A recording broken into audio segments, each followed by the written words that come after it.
Hello hi നമസ്കാരം. പുതിയൊരു വീഡിയോയിലേക്ക് എല്ലാവർക്കും സ്വാഗതം. കുറച്ച് ദിവസങ്ങളായിട്ട് എനിക്ക് കണ്ടിന്യൂസ് ആയിട്ട് വരുന്ന കമന്റുകളും അതുപോലെ മെസ്സേജുകളാണ്. അതായത് നമ്മുടെ ഫേസ്ബുക്കിന്റെ ഫ്രണ്ട് സ്റ്റോർ അല്ലെങ്കിൽ സ്റ്റോർ ഫ്രണ്ട് എന്ന് പറഞ്ഞിട്ട് ഒരു ഓപ്ഷൻ സെറ്റപ്പ് ചെയ്യാൻ വന്നിട്ടുണ്ട്. അതെന്താണ്, അത് ചെയ്യുന്നതുകൊണ്ടുള്ള ഗുണങ്ങളൊക്കെ എന്താണെന്ന് ചോദിക്കുന്നുണ്ട്. അപ്പൊ സെറ്റപ്പ് ചെയ്യുന്നതുകൊണ്ട് ഒരു ബുദ്ധിമുട്ടും ഒരു പ്രശ്നവും നമുക്ക് വരില്ല. സ്റ്റോർ ഫ്രണ്ട് എന്ന് പറയുന്ന സാധനം നിങ്ങൾക്ക് സെറ്റപ്പ് ചെയ്യാൻ വന്നിട്ടുണ്ടെന്നുണ്ടെങ്കിൽ ചെയ്തോളൂ. എനിക്ക് ഇതുവരെ ആ ഓപ്ഷൻ വന്നിട്ടില്ല. പക്ഷെ അത് എന്താണെന്നുള്ളത് നിങ്ങളോട് ഞാനൊന്ന് പറഞ്ഞുതരാം. എന്നാണെന്ന് സെറ്റപ്പ് ചെയ്യുന്നതിന് ഒരു പ്രയാസമില്ല. ജസ്റ്റ് സെറ്റപ്പ് ചെയ്യുന്ന ഓപ്ഷനിൽ നമ്മൾ പ്രസ് ചെയ്ത് പോവുകയാണെങ്കിൽ നമ്മൾ മോണിറ്റൈസേഷന് വേണ്ടിയിട്ട് എന്നാണോ ചെയ്തത് അതുപോലെ തന്നെയാണ് ലാസ്റ്റ് ഡൺ കൊടുത്തു കഴിഞ്ഞാൽ ആ ഫേസ്ബുക്ക് സ്റ്റോർ ഫ്രണ്ട് അല്ലെ ഫ്രണ്ട് സ്റ്റോർ അങ്ങനെ പറയുന്ന ആ ഒരു ഓപ്ഷൻ നമുക്ക് ഇനേബിൾ ആയി കിട്ടും. അതിന് സെപ്പറേറ്റ് ഒരു ഓപ്ഷനും കൂടെ നമ്മുടെ മോണിറ്റൈസേഷൻ ടൈം, അതായത് കണ്ടന്റ് മോണിറ്റൈസേഷൻ എന്ന് പറയുന്ന ഓപ്ഷനകത്ത് അല്ലെങ്കിൽ സെപ്പറേറ്റ് ആയിട്ട് വന്ന് നിൽക്കും. ഇനി എന്താണിതെന്ന് ചോദിച്ചാൽ, ഈ കൊമേഴ്ഷ്യൽ വെബ്സൈറ്റ് നമുക്ക് തുടങ്ങാൻ ആഗ്രഹമുള്ളവരാണ്. നമ്മളൊരു ചെറിയ ബിസിനസ് ഇപ്പം തന്നെ നിങ്ങൾ നോക്കിയാൽ മതി. സോഷ്യൽ മീഡിയ ഇൻഫ്ലുവൻസേഴ്സിനെ ആരെ എടുത്താലും അവർ കുറച്ച് റീച്ച് ചെയ്ത് കഴിഞ്ഞാൽ അവരുടനെ ചെയ്തെന്ന് പറഞ്ഞാൽ നന്നായിട്ട് റീച്ചിലിരിക്കുന്ന സമയത്ത് തന്നെ എന്തെങ്കിലും ഒരു ബിസിനസ് അങ്ങ് സ്റ്റാർട്ട് ചെയ്യും. പ്രത്യേകിച്ച് ലേഡീസ് ഒക്കെ ഇങ്ങനെ പ്രത്യേകം വീട്ടിൽ ഇരുന്ന് ചെയ്യാൻ തക്കവണ്ണമുള്ള ബിസിനസ്സുകൾ ചെയ്യുന്നതൊക്കെ. അപ്പം ഇങ്ങനെ എന്തെങ്കിലും ഫേസ്ബുക്ക് ഇതൊക്കെ ഉള്ളവരാണെങ്കിൽ, സോഷ്യൽ മീഡിയ നന്നായിട്ട് യൂസ് ചെയ്യുന്നവരാണെങ്കിൽ, നിങ്ങൾക്ക് കുറേ സബ്സ്ക്രൈബേഴ്സും കുറേ ഫോളോവേഴ്സൊക്കെ ഉള്ളവരാണെന്നുണ്ടെങ്കിൽ ഈ കൊമേഴ്ഷ്യൽ വെബ്സൈറ്റ് എടുക്കാൻ ആഗ്രഹിക്കുന്നവരാണെങ്കിൽ നിങ്ങൾക്ക് ഇങ്ങനെ യൂസ് ചെയ്യാൻ പറ്റുന്നതാണ്. നമുക്ക് വലിയ ചിലവൊന്നുമില്ല.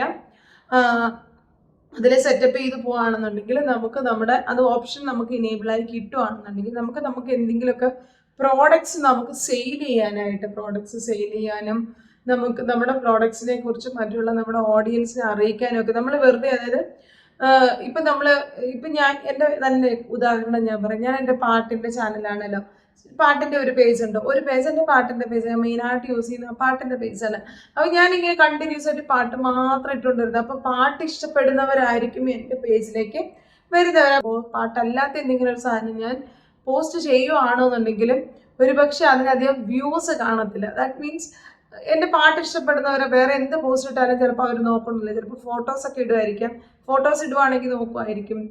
ചിലപ്പം നമ്മളല്ലാത്ത എന്തെങ്കിലും ടെക്സ്റ്റ് എഴുതിയിട്ടാലും ആൾക്കാർ ശ്രദ്ധിക്കുമായിരിക്കും. പക്ഷെ ഞാനൊരു യാത്ര ചെയ്യുന്നതിൻ്റെ വീഡിയോ ഇട്ട് ചിലപ്പം പഴയ എൻ്റെ പാട്ടുകൾ പോലെ ശ്രദ്ധിക്കപ്പെടണമെന്നില്ല. കാരണം അത് കാണാൻ വേണ്ടിയിട്ടല്ല എൻ്റെ പേജിലേക്ക് വന്നിരിക്കുന്നത്, പാട്ട് കേൾക്കാൻ വേണ്ടിയിട്ടാണ്. ഇതുപോലെ തന്നെ നിങ്ങൾ ഏതെങ്കിലും ഒരു സബ്ജക്റ്റിലെ മാത്രം ഫോക്കസ് ചെയ്യുന്നവരാണെന്നുണ്ടെങ്കിൽ, നമ്മളൊരു എന്തെങ്കിലും ഒരു പ്രോഡക്ട്സ് നമുക്ക് സെയിൽ ചെയ്യണം, ഏതെങ്കിലും ക്ലോത്ത്സ് നമ്മുടെ പേജിൽ കൂടെ സെയിൽ ചെയ്യണം.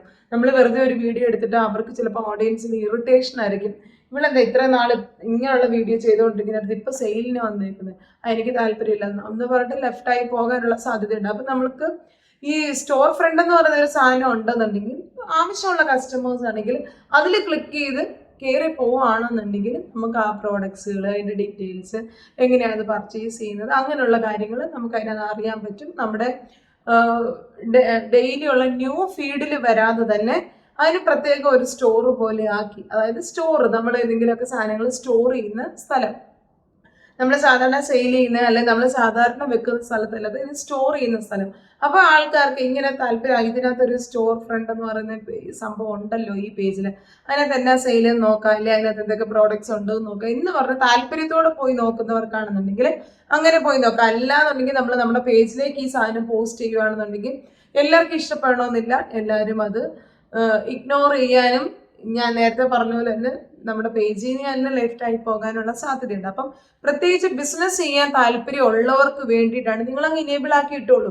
അല്ല നിങ്ങൾക്ക് നിങ്ങളുടെ ഏതെങ്കിലും ഫ്രണ്ട്സിന് വേണ്ടിയിട്ട് ഹെൽപ്പ് ചെയ്യാൻ വേണ്ടിയിട്ടും പൈസ മേടിച്ചുകൊണ്ട് നിങ്ങളുടെ ഫ്രണ്ട്സിനെ ഹെൽപ്പ് ചെയ്യാനാണെങ്കിലും നിങ്ങൾക്ക് ഇങ്ങനെ ചെയ്യാൻ പറ്റും. ഈ സ്റ്റോർ ഫ്രണ്ട് എന്ന് പറയുന്ന ഈ ഓപ്ഷൻ നിങ്ങൾ ഇനേബിൾ ആക്കി കിട്ടുകയാണെങ്കിൽ നിങ്ങൾക്ക് ഏതെങ്കിലുമൊക്കെ ഫ്രണ്ട്സിനെ അല്ലെങ്കിൽ നിങ്ങളെ ക്രിയേറ്റേഴ്സിനെ അപ്രോച്ച് ചെയ്യുന്ന ചില ബിസിനസ്സുകാരുണ്ടല്ലോ, അങ്ങനെയുള്ളവരുടെ പ്രോഡക്ട്സ് കൂടെ നിങ്ങൾക്ക് ഇതിനകത്തേക്ക് ആഡ് ചെയ്തിട്ട് നിങ്ങളുടെ ഇതുവഴി സെയിൽ ചെയ്യാൻ പറ്റും. അങ്ങനെ അവർ നിങ്ങൾക്ക് പൈസ തരും.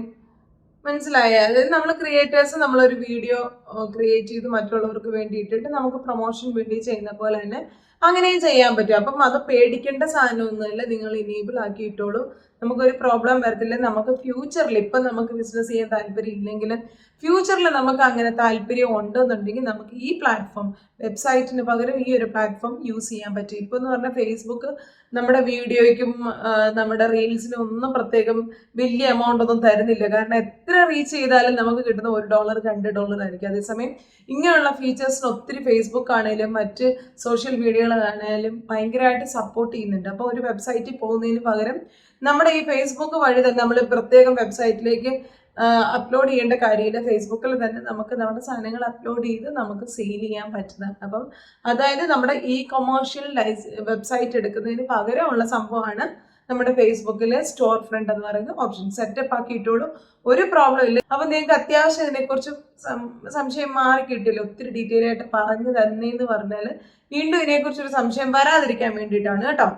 അപ്പം ഇന്നത്തെ വീഡിയോ ഇത്രയേ ഉള്ളൂ. മറ്റെന്തെങ്കിലും ഡൗട്ടുകളുണ്ടെങ്കിൽ കമന്റ് ബോക്സിൽ ഇട്ടേക്ക്. വീണ്ടും മറ്റൊരു വീഡിയോയുമായി കാണുന്നവരെ it's me Rini signing off. By.